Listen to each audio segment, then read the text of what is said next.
Hidup kita adalah persekutuan dengan Tuhan. Sebagai seorang hamba, sudah selayaknya kita hidup melayani Tuhan, menjadi gembala-gembala yang memuridkan dimanapun kita berada. Saat ini, kita akan segera mendengarkan sedikit dari firman Tuhan yang akan disampaikan melalui Kak Lydia Kori. Mari kita persiapkan hati kita sambil kita nyanyikan lagu Aba Bapa.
Dan firman Tuhan saya serahkan kepada Kak Lydia Kori. Ya, mari kita buka firman hari ini dengan berdoa. Mari satukan hati kita bersatu dalam doa. Ya Aba Bapa, kami bersyukur kami boleh memanggil Engkau sebagai Bapa dan kami boleh menjadi anak-anak-Mu, dan bukan hanya sekedar menjadi anak-Mu Tuhan, Engkau mempercayakan kepada kami pelayanan kasih karunia menjadi pelayan-pelayan-Mu ya Tuhan, sebagai seorang pemimpin kelompok kecil. Ketika pada malam hari ini Tuhan, kami mau meneguhkan hati kami mempersiapkan diri kami ya Tuhan untuk melayani Engkau sebagai seorang pemimpin kelompok kecil di POFAUI. Kiranya Roh Kudus-Mu yang boleh memimpin kami, membuka mata dan pikiran kami Tuhan, menguasai diri kami, sehingga kami boleh fokus mengarahkan seluruh hati dan pikiran kami hanya kepada Engkau dan firman-Mu, sehingga firman-Mu itu ya Tuhan boleh meresap ke dalam hati kami dan menolong kami, memperlengkapi kami untuk mengerjakan pekerjaan yang baik dan mulia yang telah Engkau persiapkan bagi kami. Pimpinlah hamba-Mu yang lemah, berdosa, dan tidak tahu apa-apa ini. Kiranya ya Tuhan, mulutku dikuasai oleh kuasa Roh Kudus-Mu, sehingga perkataan-perkataan yang keluar bukanlah perkataan manusia, tetapi perkataan yang berasal daripada Tuhan. Di dalam nama Kristus Yesus, kami telah berdoa mengucap syukur. Amin. Ya, selamat malam teman-teman. Aku kayak nervous banget, karena jujur aku tuh kayak lama banget gitu nggak pernah bawa firman. Sebenarnya aku tuh jujur sekarang udah kayak aduh kayaknya gak bisa dah, gue kagak cocok gitu. Tapi kayak, oh ini pengutusan PKK gitu. Terus aku merasa ada sedikit semacam attachment gitu ya sama kelompok kecil dan si kelompok kecil lah ya di PFHUI. Jadi aku memutuskan untuk mengambil pelayanan ini. Tapi precautionary principle-nya, disclaimer-nya adalah aku bukan hamba Tuhan, aku pekerja profesional. Jadi pengetahuan firmanku juga tidak bagus-bagus amat, jadi ya mohon maaf kalau agak sesat, enggak nih. Maksudnya kalau agak kayaknya kok kayak agak menyimpang gitu, nggak apa-apa nanti ngomong aja gitu ya. Dan kalau aku ngomong kecepatan, tolong kecepatan, tolong siapapun komen di chat ya, kayak Kak cepet banget sih ngomongnya gitu. Oke, mungkin perkenalan dulu teman-teman. Aku yakin banyak dari teman-teman yang belum kenal sama aku. Aku nggak setua itu, aku angkatan 2012. Jadi kita paling cuma beda 8-9 tahun nggak sih? 8 tahun lah ya kan? 8 tahun ya Allah. Aku Lydia, FAUI 2012, dan saat ini aku sudah bekerja di sebuah, aku kerja menjadi PNS gitulah, di sebuah lembaga negara non kementerian. Oke. Hari ini kita akan sama-sama membahas firman Tuhan dari Kisah Para Rasul pasal yang ke-20. Sebenarnya ayat yang dikasih sama aku itu cuma satu ayat, tapi aku merasa akan baik apabila kita baca seluruh dari perikop tersebut untuk bisa memahami keseluruhannya. Karena itu kita akan belajar sama-sama dari Kisah Para Rasul 20 ayat 17 sampai 38. Kisah Para Rasul pasal yang ke-20 ayat yang ke-17 sampai 38. Ini lumayan banyak, ada 21 ayat. Jadi aku mau minta tolong untuk kayak ada 3 orang kali ya yang boleh bacakan ayat ini bagi kita semua. Oke. Aku boleh minta tolong bacanya jadi 7 ayat dulu ya. Jadi Kisah Rasul 20 ayat 17 sampai 23, kemudian ada yang baca dari ayat 24 sampai ayat 31, dan yang terakhir baca dari ayat 32 sampai ke ayat 38. Oke, adakah yang mau volunteer? Boleh 3 orang? Siapa yang 17 sampai 23 siapa? Oke, Jane boleh. Habis itu siapa? Yang 24 sampai 31. Adakah any brave soul, hamba Tuhan yang terpilih? Oke. Panggilannya Adrian atau Wahyu nih? Atau Chris atau Dewan Daru atau Dewan atau Daru? Adrian, Mbak. Oh, Adrian. Oke. Maaf ya. Ya, terima kasih Adrian. Oke. Terus yang terakhir 32 sampai 38. Oke. Kernel ya. Siap. Terima kasih. Teman-teman, boleh silakan dimulai dari Jane. Nanti langsung dilanjut. Kita ikuti bersama-sama ya. Kisah Para Rasul 20 ayat 17 sampai dengan 23, perpisahan Paulus dengan para penatua di Efesus. Karena itu ia menyuruh seorang dari Miletus ke Efesus dengan pesan supaya para penatua jemaat datang ke Miletus. Sesudah mereka datang, berkatalah ia kepada mereka, "Kamu tahu bahwa bagaimana aku hidup di antara kamu sejak hari pertama aku tiba di Asia ini. Dengan segala rendah hati aku melayani Tuhan. Dalam pelayanan itu aku banyak mencucurkan air mata dan banyak mengalami percobaan dari pihak orang Yahudi yang mau membunuh aku. Sungguh pun demikian aku tidak pernah melalaikan apa yang berguna bagi kamu. Semua aku berikan dan kuajarkan kepada kamu, baik di muka umum maupun dalam perkumpulan-perkumpulan di rumah kamu. Aku senantiasa bersaksi kepada orang-orang Yahudi dan orang-orang Yunani, supaya mereka bertobat kepada Allah dan percaya kepada Tuhan kita Yesus Kristus. Tetapi sekarang sebagai tawanan, roh aku pergi ke Yerusalem, dan aku tidak tahu apa yang akan terjadi atas diriku di situ. Selain daripada yang dinyatakan Roh Kudus dari kota ke kota kepadaku, bahwa penjara dan sengsara menunggu aku. Tetapi aku tidak menghiraukan nyawanya sedikit pun. Asal saja aku dapat mencapai garis akhir dan menyelesaikan pelayanan yang ditugaskan oleh Tuhan Yesus kepadaku untuk memberi kesaksian tentang Injil kasih karunia Allah. Dan sekarang aku tahu bahwa kamu tidak akan melihat mukaku lagi, kamu sekalian yang telah kunjungi untuk memberitakan kerajaan Allah. Sebab itu pada hari ini aku bersaksi kepadamu bahwa aku bersih, tidak bersalah terhadap siapapun yang akan binasa. Sebab aku tidak lalai memberitakan seluruh maksud Allah kepadamu. Karena itu jagalah dirimu dan jagalah seluruh kawanan, karena kamulah yang ditetapkan Roh Kudus menjadi penilik untuk menggembalakan jemaat Allah yang diperolehnya dengan darah anaknya sendiri. Aku tahu bahwa sesudah aku pergi, serigala-serigala yang ganas akan masuk ke tengah-tengah kamu dan tidak akan menyayangkan kawanan itu. Bahkan dari antara kamu sendiri akan muncul beberapa orang yang dengan ajaran palsu mereka berusaha untuk menarik murid-murid dari jalan yang benar dan supaya mengikut mereka. Sebab itu berjaga-jagalah dan ingatlah bahwa aku 3 tahun lamanya, siang malam, dengan tiada berhenti-hentinya menasihati kamu masing-masing dengan mencucurkan air mata. Dan sekarang aku menyerahkan kamu kepada Tuhan dan kepada firman kasih karunia-Nya yang berkuasa membangun kamu dan menganugerahkan kepada kamu bagian yang ditentukan bagi semua orang yang telah dikuduskannya. Perak atau emas atau pakaian tidak pernah aku ingini dari siapapun juga. Kamu sendiri tahu bahwa dengan tanganku sendiri aku telah bekerja untuk memenuhi keperluanku dan keperluan kawan-kawan seperjalananku. Dalam segala sesuatu telah kuberikan contoh kepada kamu, bahwa dengan bekerja demikian kita harus membantu orang-orang yang lemah dan harus mengingat perkataan Tuhan Yesus. Sebab ia sendiri telah mengatakan, adalah lebih berbahagia memberi daripada menerima. Sesudah mengucapkan kata-kata itu, Paulus berlutut dan berdoa bersama-sama dengan mereka semua. Maka menangislah mereka semua terseduh-seduh dan sambil memeluk Paulus. Mereka berulang-ulang mencium dia. Mereka sangat berduka cita, terlebih-lebih karena ia katakan bahwa mereka tidak akan melihat mukanya lagi, lalu mereka mengantar dia ke kapal. Ya. Terima kasih Jane, Adrian, dan Kiana.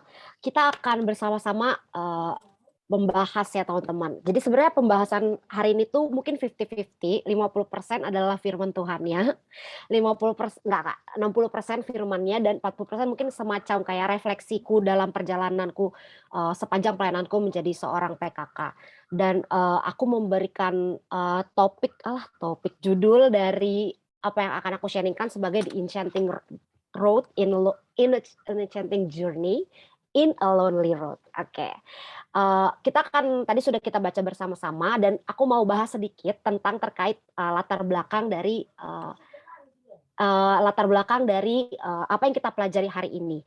Yaitu pertama-tama kita bahas soal kisah para rasul itu ditulis oleh Lukas Lukas kepada Theophilus, di mana Theophilus itu adalah seorang Romawi dan tujuannya adalah untuk meyakinkan bahwa Tuhan Yesus itu adalah Tuhan. Nah, karena penulisnya Lukas bisa dilihat bahwa di ayat Lukas 1 ayat 1 dan juga Kisah Para Rasul ayat 1 itu sama ditulisnya oleh Lukas.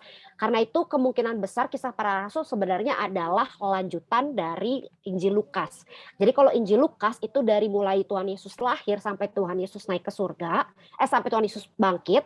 Kalau dari Kisah Para Rasul adalah membahas bagaimana kehidupan kekristenan, kehidupan para murid, kehidupan para rasul setelah Tuhan Yesus naik ke surga. Dan kemudian bagaimana Injil diberitakan sampai di seluruh negara, maksudnya seluruh Romawi, kekuasaan Romawi yang which is pada saat itu adalah seluruh dunia kayak gitu kan. Nah, kota Efesus sendiri adalah salah satu kota besar di bawah kekaisaran Romawi yang merupakan salah satu kota yang menjadi tujuan pelayanan dari para rasul, terutama bagi Paulus. Seperti teman-teman tahu, Paulus bisa dikatakan sebagai rasul dari bangsa-bangsa kafir. Jadi kan setelah Tuhan Yesus naik ke surga, para rasul yang 12 itu kan mereka berpencar gitu ya, karena ada penyiksaan besar di Yerusalem, mereka berpencar, banyak yang memberitakan Injil. Awalnya mereka hanya memberitakan Injil hanya kepada bangsa-bangsa Yahudi, tapi kemudian Tuhan membukakan kepada Rasul Petrus juga bahwa bukan hanya orang Yahudi yang akan diselamatkan. Dan Paulus adalah salah satu rasul yang didesain khusus, maksudnya ditujukan secara khusus untuk memberitakan Injil bagi kaum kafir, maksudnya non-Yahudi, baik itu Yunani maupun itu Romawi. Dan Efesus adalah salah satu kota yang besar, jumlah penduduknya itu sangat banyak. Kalau misalnya aku baca, bentar dicontekan. Kalau misalnya aku baca, dia bilang kalau kota Efesus itu memiliki populasi lebih dari 250.000 orang pada masa abad ke-1 sebelum Masehi gitu ya, yang ketika itu menjadikannya sebagai kota terbesar kedua di dunia setelah Romawi. Selain itu, karena dia di bawah pemerintahan Romawi, maka mereka masih menyembah dewa-dewa, dewa-dewi. Dan kota Efesus mereka menyembah dewi kesuburan yaitu Dewi Artemis. Jadi kayak bisa teman-teman bayangkan bahwa ini tuh kota kayak istilahnya Kristen itu kan baru banget berkembang. Mereka baru banget berkembang, dan kayak bisa dibilang orang Yahudi itu tuh stranger lah, kaum yang bisa dibilang minoritas, bukan kelas warga negara kelas 1. Dan tiba-tiba Paulus datang, kemudian dia memberitakan Injil.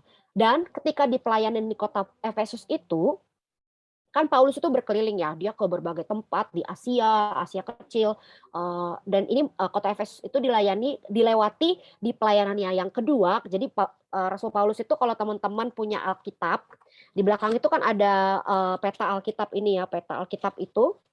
Di situ ada perjalanan Rasul Paulus, ada yang pertama, kedua, ketiga, dan kemudian Paulus kembali ke Yerusalem, ditangkap dan akhirnya diadili sampai dia dibawa ke Roma untuk menjalani akhir masa hidupnya di kota Roma, seperti itu. Dan kota Efesus ini adalah kota yang berisik nggak? Soalnya mamaku lagi telepon, oke. Dan kota Efesus ini adalah kota yang dilewati Rasul Paulus di pelayanannya yang kedua, di mission trip-nya yang kedua, kemudian dilayani secara khusus di mission trip-nya yang ketiga. Dan bisa dibilang sebagai ya terakhir-terakhir lah gitu, sebelum akhirnya Paulus yang seperti yang kita baca kembali ke Yerusalem untuk ditangkap dan dieksekusi di kemudian hari gitu. Nah, kalau kita baca di Kisah Para Rasul 19 itu bagaimana pelayanan Paulus di kota Efesus, itu ada beberapa poin. Yang pertama itu kita bisa lihat di ayat 7 itu pelayanannya itu kecil. Mereka tuh starting off bener-bener ya orang-orang kecil, kayak ini kota yang sangat besar, terus orang Kristennya cuma ada 12 dan baru mereka dibaptis ketika Paulus datang, dan kayak tapi powerful. Kenapa? Karena ada mukjizat-mukjizat yang terjadi di sepanjang pelayanan Paulus, dan karena itu membawa dampak yang benar-benar masif, efektif, dan kayak orang tuh bisa lihat, wow, ada apa ini gitu. Kalau misalnya kita lihat di pasal yang ke-19 ayat yang pasal yang ke-19 ayat yang ke-11 aku bacakan ya. Oleh Paulus Allah mengadakan mukjizat-mukjizat yang luar biasa. Ayat 12, bahkan orang membawa sapu tangan atau kain yang pernah dipakai oleh Paulus dan meletakkannya atas orang-orang sakit, maka lenyaplah penyakit mereka dan keluarlah roh-roh jahat. Itu kayak wow, kayak ponari gitu, tapi kalau ini kayak sapu tangan gitu kan. Apaan sih? Nggak lucu. Ya, intinya kayak benar-benar begitu banyak mukjizat yang terjadi sampai orang-orang tuh berubah gitu. Kalau misalnya kita lihat di pasal 19 ayat 19, orang-orang yang pernah melakukan sihir kemudian bertobat, mereka berbalik dan mereka bakar tuh kitab-kitabnya itu yang harganya itu sangat mahal.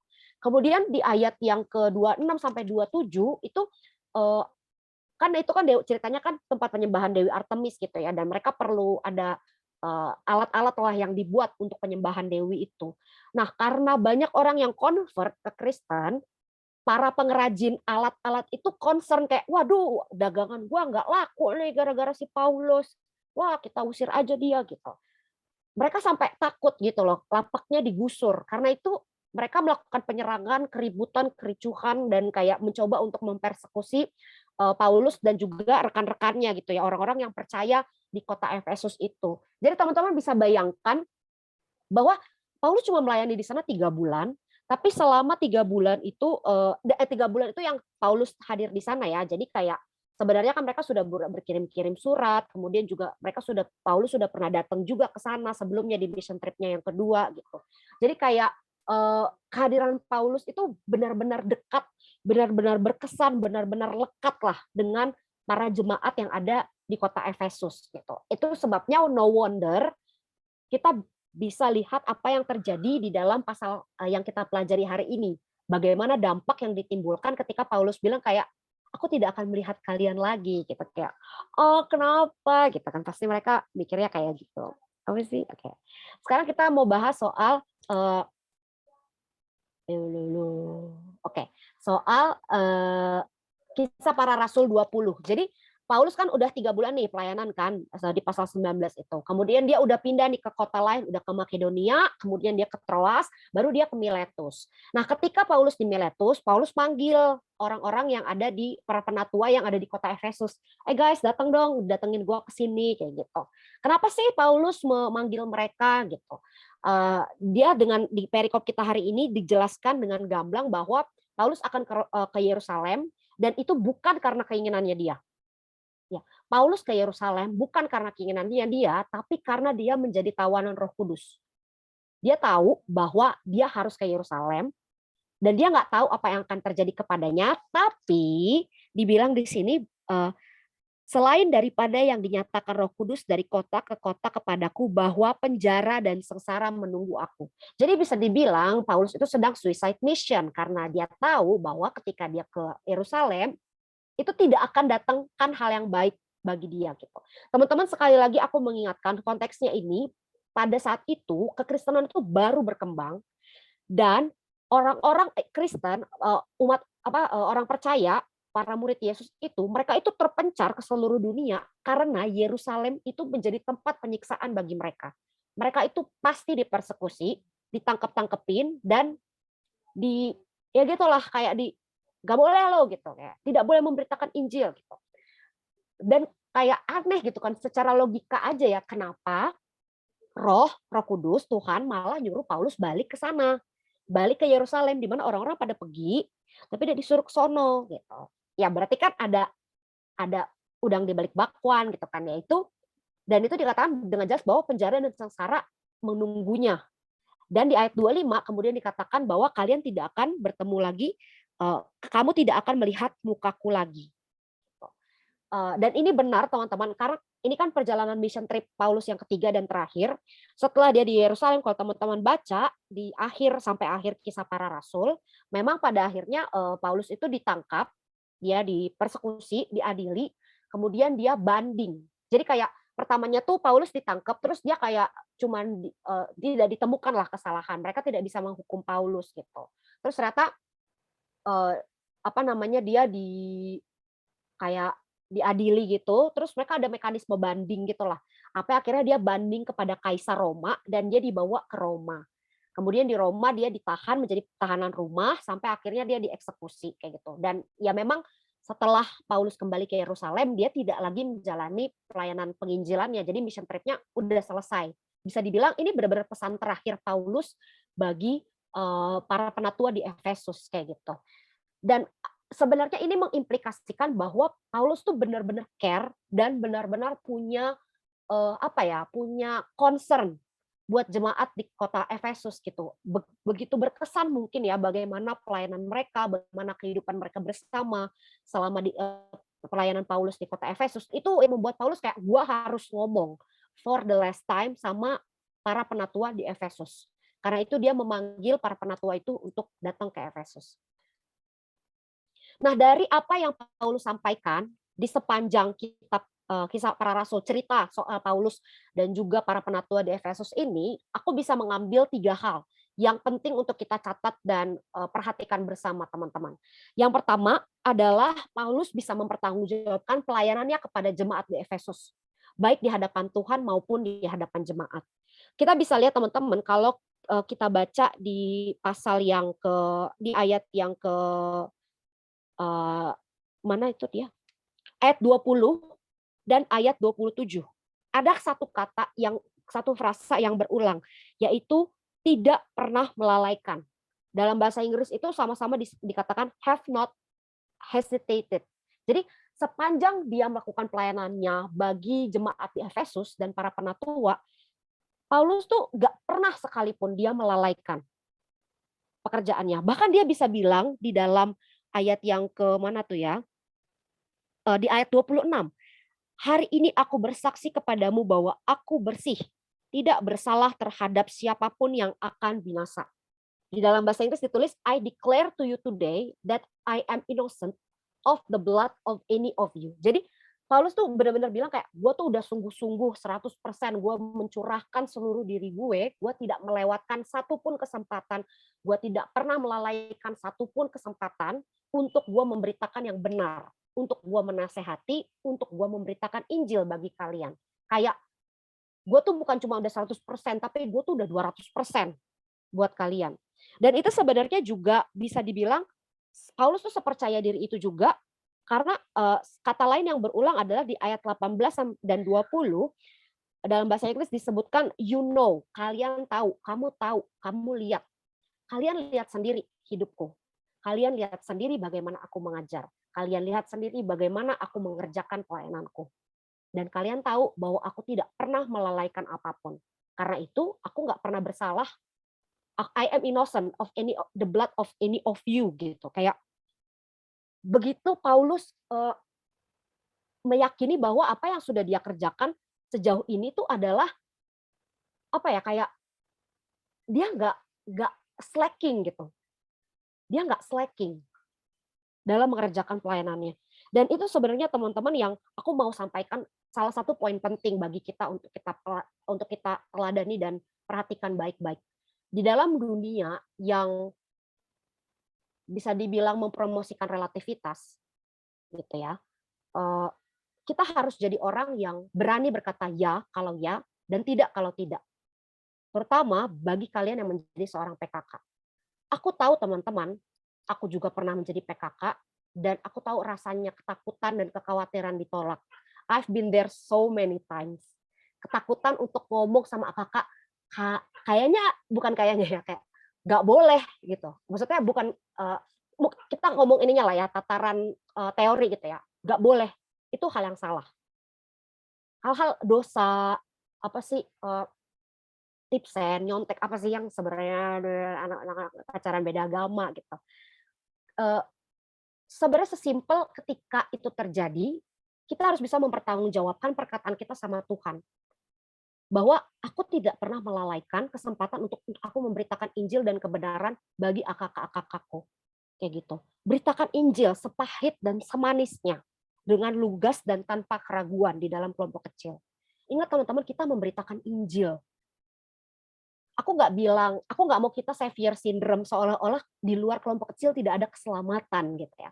Tapi ketika mereka sudah ada di dalam kelompok kecil, maka kita juga ambil bagian di dalam kehidupan spiritual akak-akak kita. Apa yang kita katakan hari ini mungkin nggak langsung kerasa, tapi kita nggak tahu dampaknya ke mereka 5 tahun lagi, 10 tahun lagi, 15 tahun lagi. Gitu. Aku tuh selalu mikir gini ya, aku nggak bilang ya kalau banyak, aku tuh kan udah capek, udah bosan, kayak nggak mau ngomong lagi sama kakakku kayak nggak boleh kayak gitu kayak lu udah gede, mereka udah gede gitu, mereka tuh udah tahu bahwa itu memang nggak boleh, tapi pun aku ngomong mereka tetap lakukan, tapi pun demikian aku tetap ngomong karena mungkin dampaknya nggak hari ini atau besok, tapi 10 tahun lagi mereka akan ingat, oh ada mbak-mbak yang dulu pernah marahin gua karena gua kayak begini, kayak gitu teman-teman. Dan bertanggung jawablah atas setiap pemberitaan dan nasihat yang disampaikan di dalam kelompok kecil itu. Gitu. Jadi kayak kalau kita tahu tidak, ya jangan dimanis-manisin gitu, jangan di kayak ya gimana ya dek, aku sih gitu.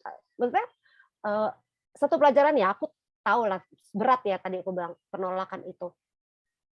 Tapi dari perjalananku pribadi, apa ya?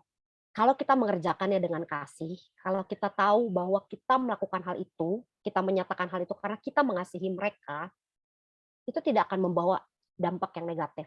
Ya, tentu saja perlu dipikirkan cara penyampaiannya, tapi kita harus tahu bahwa kita bertanggung jawab bukan hanya bagi kakak kita, tapi juga kepada Tuhan.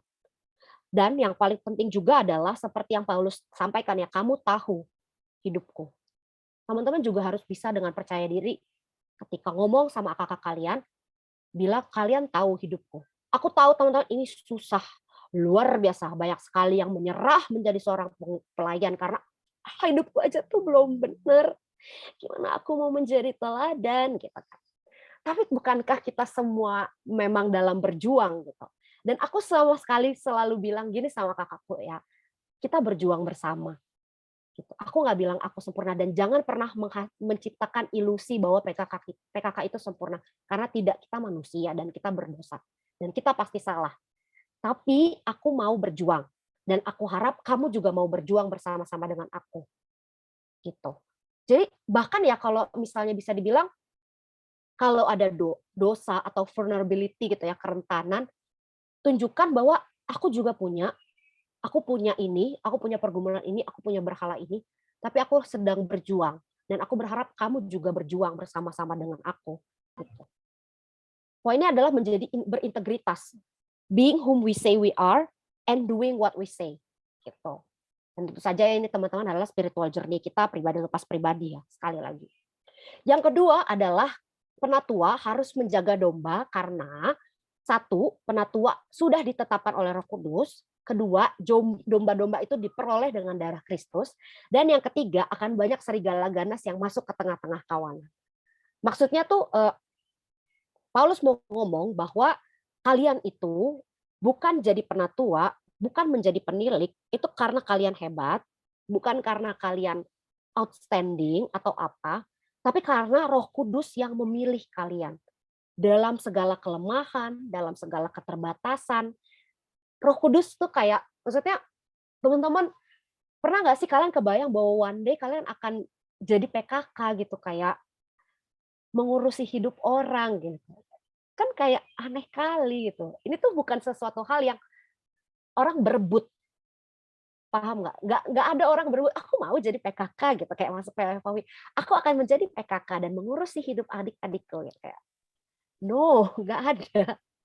Dan ketika kalian mengatakan, ya saya mau jadi PKK, itu bukan karena kita, bukan karena teman-teman yang kurang kerjaan dan kurang kesibukan. Gitu. Tapi karena Roh Kudus yang mengetuk pintu hati kalian untuk menjadi penilik atau PKK bagi pemimpin, bagi gembala, bagi domba-domba, maksudnya bagi akak-akak kalian. Gitu. Dan teman-teman ingatlah bahwa kewajiban, maksudnya pelayanan ini, menjalankan pelayanan kita sebagai pemimpin itu, pemimpin kelompok kecil, itu bukan karena bahwa kakak-kakak ini tuh adalah adik-adik yang nanti akan masuk ke dalam kelompok kecil kalian, yang akan berjuang bersama kalian itu diperoleh dengan darah Kristus yang mahal. Mereka juga nggak pernah kebayang. Ada nggak teman-teman yang di sini kebayang, oh aku akan menjadi AKK gitu, kayak akan ada kakak-kakak yang mengurusi hidupku gitu. Tapi ya itulah keunikan gitu ya di dalam sebuah kelompok kecil. Sebenarnya kita tuh sama-sama orang-orang biasa gitu, orang-orang yang berdosa gitu. Tapi Tuhan mengizinkan kita di dalam sebuah komunitas menjadi rentan bersama, tapi berjuang untuk bertumbuh bersama kayak gitu. Dan itu semua dimungkinkan karena Kristus yang telah mati bagi dosa-dosa kita. Aku selalu bilang kalau misalnya sama diriku sendiri, misalnya kakakku jatuh, aku selalu ngomong bahwa Tuhan lebih mengasihi mereka dan Tuhan lebih mengenal mereka daripada aku, bahkan dari orang tua mereka, bahkan dari diri mereka sendiri. Itu tuh menolong banget untukku tidak patah hati ketika aku mengalami kekecewaan terhadap kakak-kakakku. Gitu.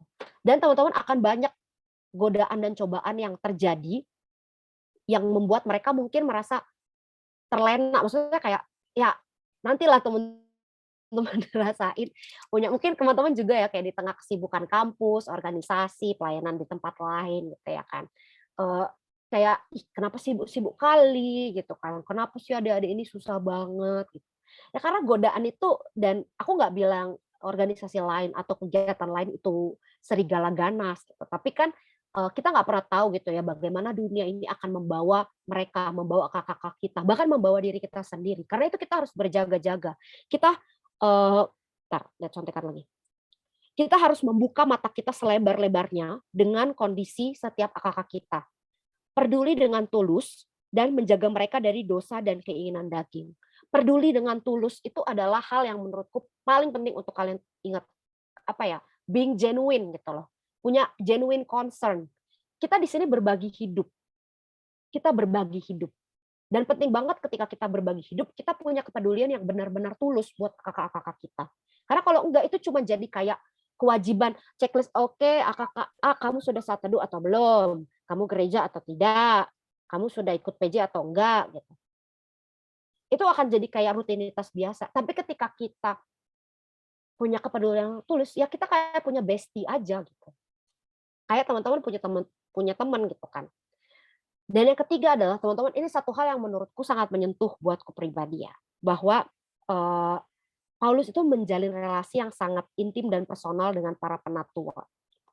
Dan ya mungkin itu karena mereka sudah mengalami thick and thin bersama-sama, mengalami masa-masa up ketika banyak mukjizat, banyak orang yang mengikut, tapi juga ketika mereka melewati lowest point di masa-masa mereka mengalami persekusi, mereka ada keributan dan kericuhan, mereka diserang orang. Dan yang paling bukti relasi itu ada beberapa. Yang pertama yang tadi aku sudah sebutkan, bahwa Paulus bilang, kalian lihat sendiri hidupku. Gitu. Yang kedua adalah ketika Paulus bilang, for 3 years, I never stop warning each of you night and day with tears. 3 tahun aku tidak pernah berhenti mengingatkan, menasehati kamu, masing-masing kamu, satu-satu, siang dan malam dengan air mata. Dengan air mata ini 2 kali disebutkan. With tears itu disebutkan di ayat yang ke-18 dan di ayat yang ke-31. Dan di 37 mereka menangis lagi. Jadi mereka kerjanya nangis mulu bersama-sama. Gitu. Kenapa sih Kak? Gitu, nangis-nangis itu gitu. Ya itu menunjukkan betapa Paulus care dan sayang sama para penatua di Efesus dan sama jemaat di Efesus. Gitu teman-teman.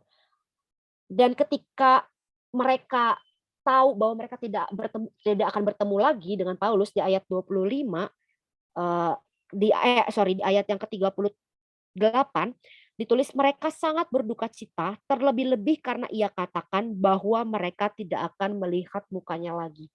Para penatua juga sambil memeluk berulang-ulang mencium dia. Jadi kenyataan bahwa mereka tidak akan berjumpa lagi itu sangat menghancurkan hati baik Paulus maupun para penatua gitu. Jadi kayak aku nggak tahu ya teman-teman, apakah teman-teman pernah punya sosok di dalam kehidupan spiritual teman-teman yang ketika teman-teman tahu aku nggak akan ketemu lagi sama dia, itu menghancurkan hati teman-teman sampai teman-teman menangis terseduh-seduh. Dan ya ini sih sebenarnya adalah menurutku bisa dibilang salah satu kunci ketika kita menjalankan pelayanan kita sebagai PKK. Kalau kata lagu tadi, lagu Gembalakanlah Kawanan Domba, mengasihi dengan hati yang murni. Mungkin aku kan langsung masuk ke poin refleksi, dan ini sangat terkait dengan poin yang ketiga sih teman-teman. Aku nggak tahu, ini sebenarnya nggak ada di Tusar. Aku tidak mau over campaign hal ini, tapi ini refleksiku pribadi selama 8 tahun, hampir 8 tahun aku memimpin sebuah kelompok kecil. Dan ketika persiapan pun ini tuh benar-benar speaks a lot gitu buatku. Di dalam pergumulanku belakangan ini bersama-sama dengan bocah-bocah ini. Jadi aku punya kelompok kecil, kami udah kelompok kecil dari tahun 2014, mereka angkatan 2014, dan kami masih kelompok kecil sampai sekarang gitu. Dan sebenarnya selama kok bisa sih sampai 8 tahun gitu. Aku pribadi pun nggak pernah bisa tahu kenapa gitu. Aku nggak tahu, dan ketika aku tanya sama mereka, mereka juga nggak pernah punya alasan yang kayak A, B, C, D gitu. This is why I stay on this kelompok kecil gitu. Kalau teman-teman tahu, kakakku itu tuh benar-benar mereka laki ya, laki berlima, dan 5 itu astaga gitu, mulutnya tuh kayak cabe semua, pedes banget, kagak ada manis-manisnya, kagak ada unyu-unyunya, kagak ada baik-baiknya. Wah, kalau kalian lihat grup chatku gitu ya, itu kayak, kalian tahu nggak sih ada meme yang orang ngomong di pinggir jurang kayak anybody home, anybody here, itu kayak aku ngomong sendiri, aku bercakap-cakap dengan diriku sendiri. Astagfirullahalazim gitu. Kadang-kadang tuh kenapa Tuhan gitu kan? Dan kayak maksudnya bingung gitu. Pengen juga gitu kayak kok bisa ya kayak dengan segala ke apa sih namanya ya? Dengan segala kekakuan ini gitu loh, dengan ketidakunyuan itu gitu. But we stick for such a long time gitu. Dan buatku ya mungkin itu jawabannya adalah ya tentunya pertama-tama terutama adalah pertolongan Roh Kudus. Tapi aku benar-benar bisa merasakan aku mengasihi mereka dan mereka mengasihi kelompok kecil ini gitu. Dan melewati berbagai masa-masa yang gue mikir kayak, aduh Tuhan capek banget sebenarnya, kayak mau sampai kapan gitu. Tapi dia salah satu kakakku cerita, dan aku nggak nyangka banget dia cerita itu. Dia sempat kehilangan mamanya tahun 2021. Dan ketika mamanya itu meninggal, dia lagi isolasi COVID kayak gitu. Dan dia nggak bisa ketemu mamanya, jadi dia isolasi gitu, isoman, dan dia hampir bunuh diri. Dia cerita dia hampir bunuh diri, dan apa yang membuat dia berhenti adalah salah satunya dia bilang dia masih pengen bareng gitu. Maksudnya dia ingat orang-orang yang mengasihi dia, dan itu salah satunya kelompok kecil gitu. Dan buatku pribadi, aku nggak pernah tahu dalam hidupku bahwa aku akan pernah punya pengalaman menjalani berbagi hidup bersama orang-orang yang membuat mereka merasa gue punya alasan untuk hidup, untuk tetap hidup, dan itu karena gue merasa dikasihi gitu. Dan teman-teman, itu hal yang bahkan bisa menembus orang-orang yang kaku banget dan rasional banget gitu. Maksudnya kasih yang tulus itu, perhatian yang genuine itu adalah senjata yang bisa kita pakai buat kita berjuang di dalam kelompok kecil. Nah, jadi apa sih itu yang bisa diambil? Teman-teman, kemarin tuh aku baru menjalani perjalanan mendaki Gunung Prau gitu. Dan aku lumayan sering berjalan di depan. Dan jalan di depan itu nggak enak karena sepi rasanya. Gitu. Kayak kita lagi berjalan sendiri, kan kalau ada orang di depan kita kayak lebih, wah ada orang. Tapi kalau sendiri tuh kayak nggak ada orang nih di depan gitu. Tapi kita bisa ngeliat ke kanan dan ke kiri, dan pemandangan itu begitu indah gitu. Makanya teman-teman, aku berikan kata judulnya adalah The Enchanting Journey in a Lonely Road, adalah karena menjadi seorang PKK itu kita akan menghadapi hardship, loneliness, dan tapi di saat yang bersamaan beauty. Pengalaman-pengalaman yang teman-teman gak akan pernah bisa rasain dengan lewat relasi-relasi yang lain. Yang kedua, teman-teman, ini pengalaman gue pribadi sih ya, yang tadi kan udah yang Paulus gitu, adalah bertumbuhlah. Di dalam kesempatan aku harus mengatakan bahwa menjadi PKK adalah saranaku bertumbuh yang paling kuat dibandingkan menjadi koordinator POF KUI ataupun koordinator retret kelompok retret koordinator itulah. Maksudnya se-powerful itu loh menjalani berbagi hidup bersama orang, itu se-powerful itu. Dan gunakanlah anugerah menjadi seorang PKK itu untuk kita bertumbuh secara pribadi. Yang ketiga, mengasihi dengan hati yang murni, itu yang sudah aku sampaikan, dan itu juga yang Paulus sampaikan di dalam babnya ini. Dan teman-teman, akhirnya tidak pernah ada exact formula apakah kita sudah cukup baik menjadi seorang PKK. Gak pernah. Sampai kapanpun gue juga kagak pernah tahu. Kita berjuang, tapi kita nggak akan pernah kayak bisa dengan percaya diri, oke, kelompok kecil gue bagus, PKK aman lagi. Apakah PKK yang berhasil, PKK yang lama memimpin kelompok kecil? Tidak tahu. Apakah PKK yang bagus adalah PKK yang AKK-nya jadi PKK semua? Mungkin. Tapi apakah ada satu orang yang bisa menyatakan dirinya bahwa selain Tuhan Yesus lah ya, dan Paulus, aku adalah PKK yang baik gitu? Aku rasa sulit untuk bisa benar-benar memastikan hal itu. Karena itu teman-teman, ya udah enjoy the journey. Pasti banyak ketakutan, kekhawatiran, kesulitan, air mata, gitu. Tapi selama kita bertumbuh, kita mengasihi dan kita dikasihi, aku rasa itu cukup untuk membuat kita menikmati perjalanan ini bersama-sama orang yang kita, maksudnya orang-orang bersama adik-adik kelompok kecil kita, dan bersama-sama dengan Tuhan. Itu saja teman-teman yang mau aku sampaikan. Semoga aku berdoa, semoga teman-teman di sini bisa menikmati perjalanan yang exciting, yang enchanting itu, walaupun di tengah segala kesepian yang mungkin teman-teman akan hadapi, dan teman-teman bisa bertumbuh menikmati relasi teman-teman, terlebih lagi dengan sesama, dan terutama dengan Tuhan. Demikian, aku tutup dalam doa atau gimana, Ele? Tutup doa ya. Mari kita satu dalam doa. Ya Tuhan, kami bersyukur firman-Mu boleh meneguhkan, menguatkan kami dan mengutus kami Tuhan ketika kami akan menjalani pelayanan kami sebagai seorang pemimpin kelompok kecil. Tidak mudah ya Tuhan, tapi hamba-Mu ini melihat bagaimana Tuhan bekerja dan berkarya luar biasa melalui pelayananku secara pribadi menjadi seorang pemimpin kelompok kecil. Dan karena itu Tuhan, kiranya tangan Tuhan yang kuat itu yang menopangku menjalani pelayananku ini, juga yang akan menopang dan memelihara adik-adik PKK baru di PWVUI dalam menjalankan peranan mereka sebagai seorang pemimpin kelompok kecil.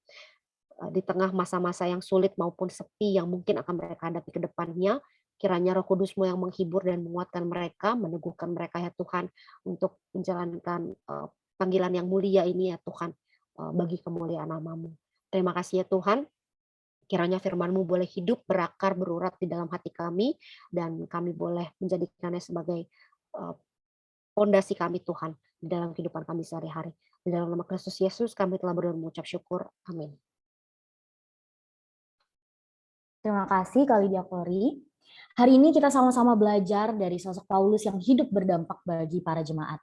Dari kesediaannya untuk berkorban demi pengabaran Injil Kristus, tanggung jawab pelayanannya kepada jemaat, baik di hadapan Tuhan maupun jemaat, dan terakhir, ia menjalin relasi yang sangat dekat dan mengasihi dengan hati yang murni.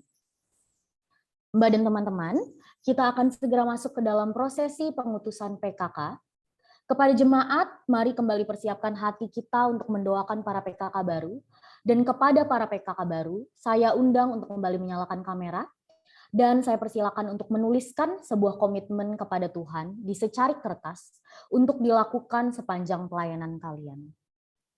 Saya mengundang kita semua untuk menyanyikan lagu Ku Hidup Bagimu untuk memasuki proses pengutusan.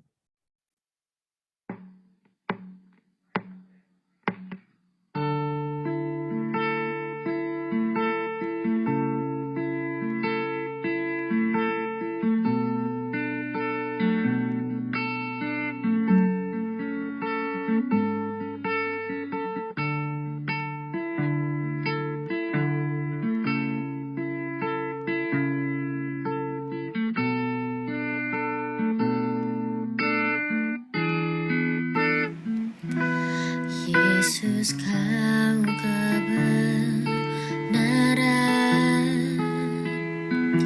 yang menyelamatkanku.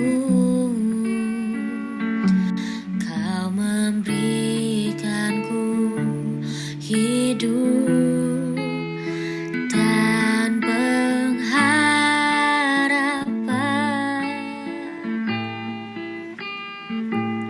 Ku ikut kehendak-Mu. Ku perlu anugerah-Mu. Ku nyatakan janjiku kepadamu.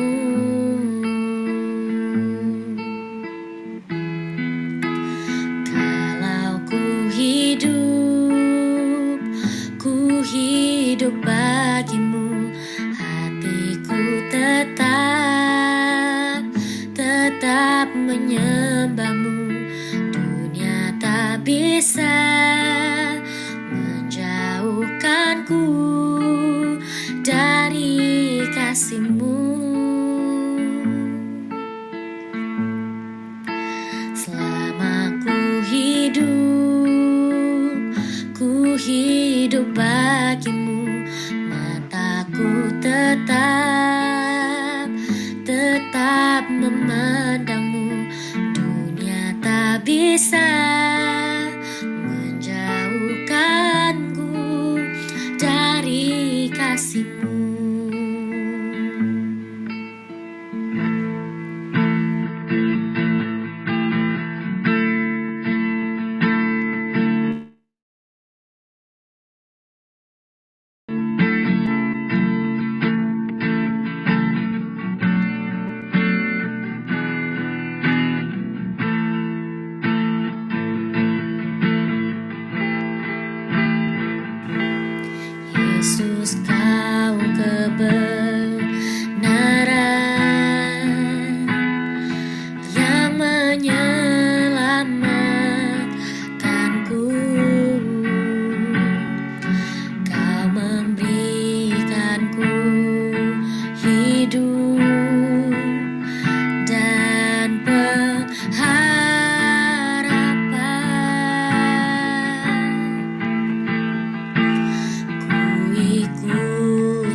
hidup bagimu, hatiku tetap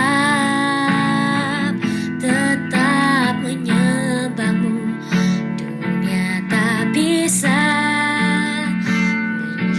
menjauhkanku dari kasih-Mu.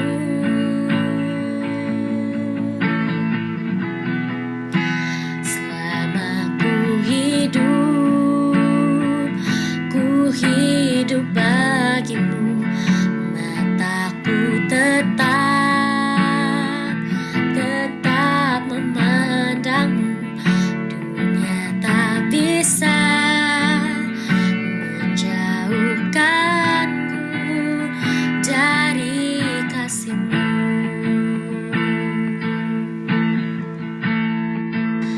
Dunia tak bisa menjauhkanku dari kasih-Mu.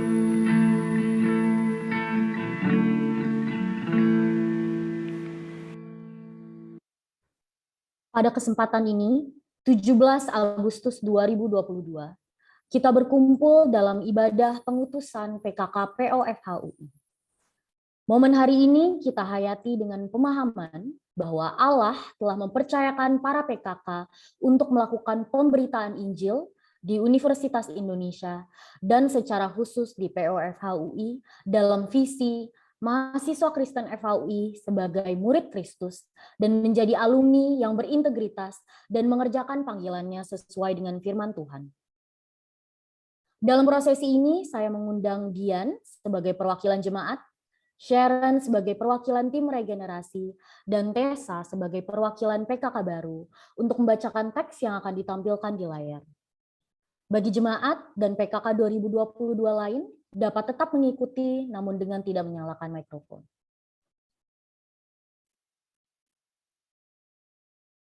Pada saat ini, kita akan melihat orang-orang yang telah diregenerasikan untuk menjadi PKK POFHUI 2022. 10 orang dipanggil oleh Allah yang akan melayani di bawah pimpinan Sang Gembala Agung. Kami bersama-sama mengantarkan Filia Evani, Regina Mutiara, Keani Natalia, Sherina Ruth, Beatrice Krestella, William Gularso, Gusti Ayu Priyanka, Tessalonika Arinta, Jen Kesia, dan Adrian Wahyu untuk menjadi PKK 2022 yang akan dipakai oleh Allah untuk menjadi hambanya dalam menggembalakan jemaat yang ada di POFHUI. Persekutuan Mahasiswa Kristen hadir untuk menyelenggarakan amanat penginjilan, agar dari antara mahasiswa lahir orang-orang yang mengabdikan hidup mati mereka kepada Tuhan Yesus Kristus. Banyak hal yang akan terjadi dalam pelayanan ini, dan hanya Allah sajalah yang menjadi sumber kekuatan bagi kami semua. Setiap suka maupun duka yang akan dilewati, menjadi bagian yang tidak terpisahkan di dalam pelayanan ini.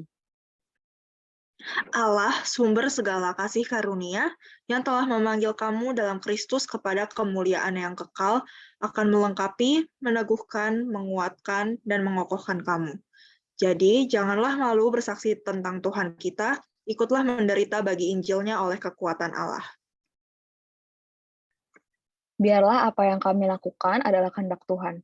Biarlah apa yang akan kami putuskan adalah berdasarkan hikmat Tuhan.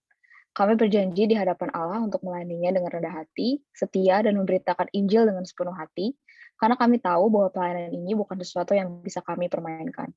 Tetapi kami percaya bahwa Tuhan yang memberikan kami anugerah untuk melayani Allah melalui jemaatnya di POFHUI. Bagi teman-teman PKK baru, saya persilakan untuk sejenak mendoakan komitmen yang telah dituliskan. Saya juga mengundang segenap jemaat untuk menumpangkan tangan dan berdoa bagi para PKK baru.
Saya minta dengan kasih kepada Kak Lydia Kori untuk memimpin kita dalam mendoakan para PKK baru.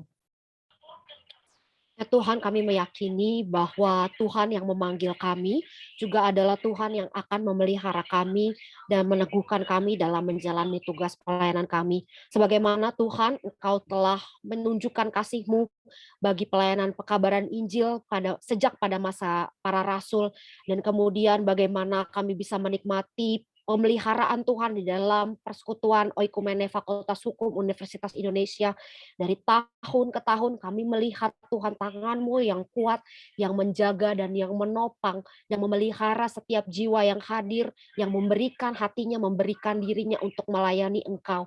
Malam hari ini ya Tuhan, kami mau berdoa untuk Filia, Regina, Keane, Shelina, Beatrice, William, Priyanka, Tesalonika, Jen Kezia, dan Adrian Wahyu, yang Tuhan telah panggil kami menjadi seorang pemimpin kelompok kecil, menjadi gembala yang menggembalakan domba-domba Allah yang telah ditebus melalui darah Kristus yang begitu mahal. Tolong mereka ya Tuhan, sehingga di dalam segala keterbatasan dan kelemahan mereka boleh terus melihat kepada Sang Gembala Agung yang telah mati bagi dosa-dosa mereka dan yang telah memanggil mereka untuk menjalankan pelayanan kasih karunia yang begitu mulia ini. Tuhan yang boleh menolong mereka menghadirkan murid-murid yang bertumbuh, yang cinta kepada Allah dengan sepenuh hati ya Tuhan, dan menikmati relasi mereka yang indah bersama-sama dengan Tuhan di sepanjang pelayanan mereka sebagai seorang PKK. Jangan biarkan mereka mengandalkan diri mereka sendiri, jangan biarkan Tuhan mereka takut ditolak oleh dunia, jangan biarkan Tuhan mereka jatuh ke dalam pencobaan-pencobaan, tetapi biarlah Roh Kudus-Mu yang terus meneguhkan mereka dari awal hingga akhir mereka boleh menuntaskan pelayanan yang telah Tuhan percayakan kepada mereka. Kami menyerahkan Tuhan adik-adik ini dalam menjalani pelayanan mereka ke depannya, kiranya di dalam pertolongan Roh Kudus-Mu Tuhan yang memampukan mereka untuk melewati hari-hari ke depan. Terima kasih Tuhan, inilah doa dan permohonan kami kepadamu yang kami landaskan hanya di dalam satu nama yang kudus, yaitu Yesus Kristus, Tuhan dan Juru Selamat kami yang hidup. Amin. Mari menutup prosesi pengutusan ini dengan menyanyikan Hai Bangkit bagi Yesus.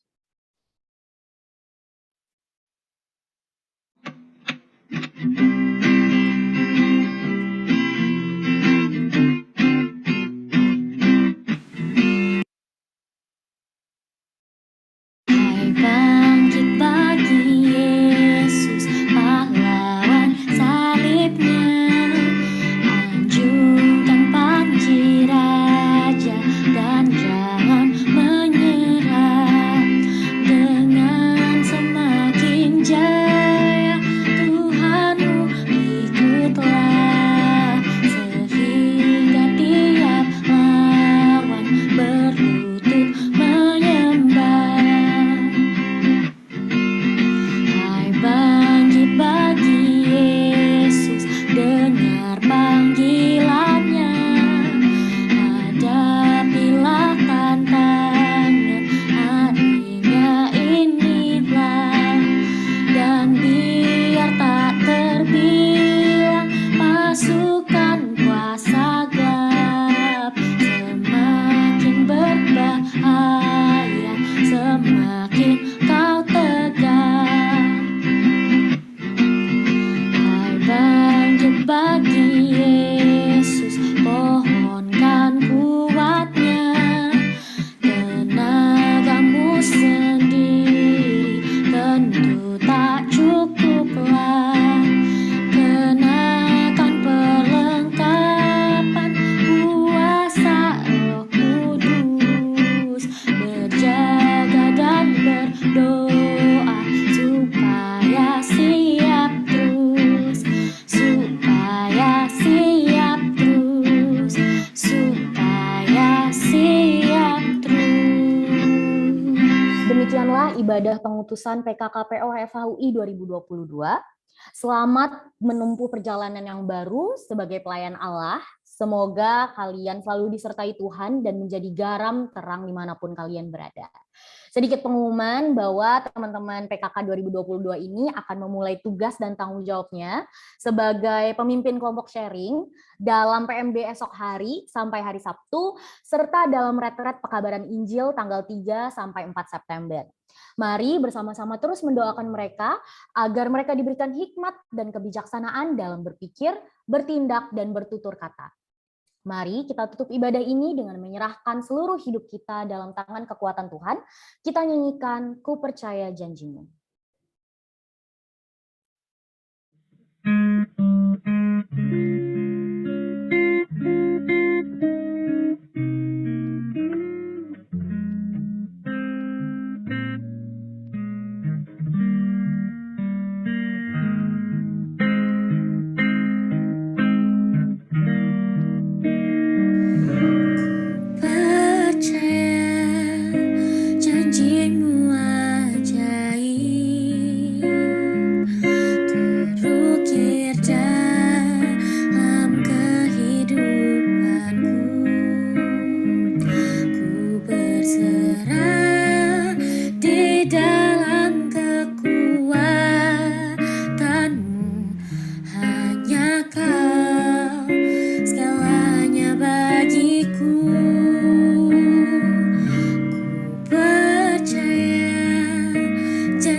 Dengan kasih, saya serahkan kepada Kalidia Kori untuk menutup di dalam doa.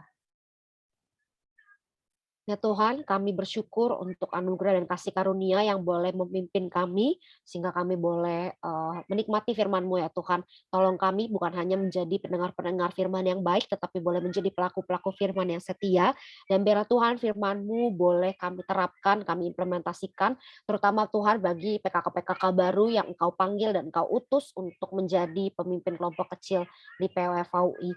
Terima kasih Tuhan, kami mau menyerahkan hidup kami seluruhnya ke dalam tangan pengasihan-Mu, menyerahkan 10 orang yang telah memberikan hatinya Tuhan untuk melayani Engkau menjadi seorang PKK. Dan kami mau menyerahkan juga Tuhan sisa hari ini ke dalam tangan pengasihan-Mu. Ampunilah selalu dosa kami ya Tuhan, setiap perkataan, perbuatan, pikiran, perasaan kami yang melukai hati-Mu. Kami mohon ampun, suci dan kuduskanlah kami untuk datang ke hadirat-Mu dan menerima berkat-Mu. Di dalam satu nama yang kudus, Kristus Yesus, Tuhan dan Juru Selamat kami, hidup kami telah berdoa dan mengucap syukur. Amin. Amin. Ibadah hari ini telah selesai, mari kita bersatu teduh sejenak.